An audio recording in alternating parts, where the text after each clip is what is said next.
I'm just going to demonstrate some features of the PicoMicroYacht, and I'm calling this the PicoMicroYacht's shortest voyage because of course I'm in lockdown.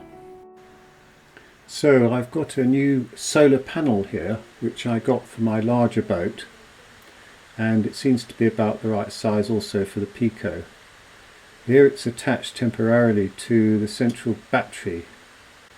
At the top of the mast I've got a radar reflector, and mounted on that is a navigation light with a temporary navigation light on top of that light in case the main navigation light fails. And you can see the aerial, which has a splitter for the AIS and the radio. That's the switch for the navigation light. That's the regulator for the solar panel. So here are various electronics I've got on the boat. Bottom right is the radio, bottom left is the AIS, top left is the sat-nav, and top right is a depth sounder fish finder. The AIS talks to the radio, which is quite useful for digital selective calling, so I can see on the AIS screen a ship and it will give me the connection by radio. So those electronics are connected to the battery.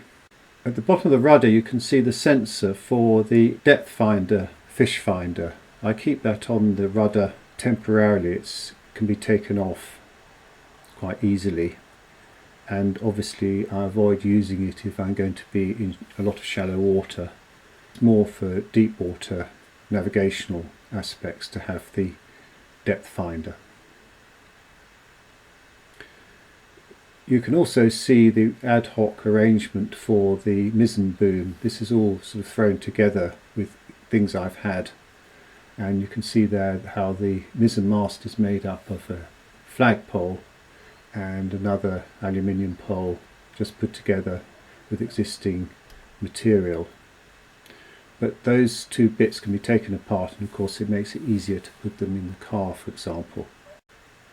Going forward in the boat you can see there's a line attached to the jib, and that's set up so that you can take the jib down and pull in the line, so you don't have to lean over the bow to get at it, where the boat is least stable.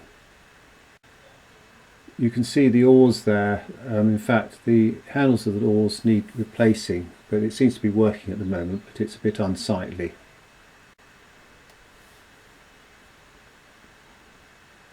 That's a speaker which I have, which is splash proof and quite useful. I attach it to the radio, but also I can attach it to a CD player, which is quite nice to listen to music out at sea. The rudder has two tillers with extensions, and they go either side of the mizzen mast, and that's useful if you're not rowing and you just want to sit on the rowing seat. You turn round towards the front and you troll along with the two sails, and you can adjust the rudder using one of the tiller extensions or both. The rudder's quite sensitive and easy to operate.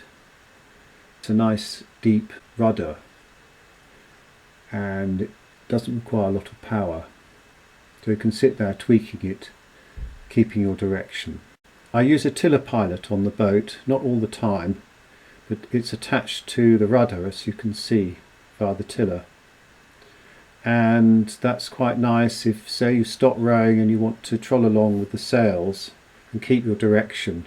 For example, if I'm cooking something up, it keeps you moving along in the right way and without having to hold on to the tiller. Obviously you have to be careful how you use it. So those are some features of the PicoMicroYacht which make rowing it or sailing it more fun.